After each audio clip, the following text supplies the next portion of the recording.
Сәлеметсіздер ме, пайдалы кеңес арнасының көрермендері. Бүгінгі біздің видеомыз аспириннің пайдасы қандай. Видеомыз басталмас бұрын каналымызға тіркеліп, лайк басып, пікір қалдыруды ұмытпаңыздар, және достарыңызбен бөлісе отырыңыздар. Аспиринді не үшін жүктілік кезінде ішу керек? Қанның ұю факторы адам ағзасында ең маңыздысы. Дәрігердің тағайындауымен жүктіліктің 12 аптасынан 36 аптасына дейін күніне 75 мг-нан, яғни бір таблеткадан қабылдап отырасыз, егер көрсеткіштер болса. Не үшін? Бала көтергеннен біздің жыныс гормондарымыз прогестерон жоғарылайды. Прогестерон жетіспеушілігінің урозы пайда болады. Бала апта сайын өскеннен ХГЧ гормонды 100 еселеп жоғарылайды. Ол қанға әсер етеді. Сол себепті әлсіздік, шаршағыш, бас ауыру болады. Яғни қан дұрыс айналмай қалады. Сонымен қатар жатыр өскен сайын қан тамырлары қыса бастайды.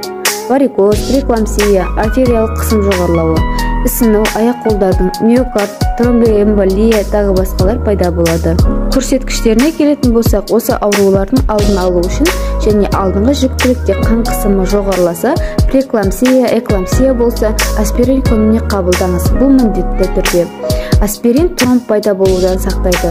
Аспирин эклампсия, преэклампсиядан сақтайды.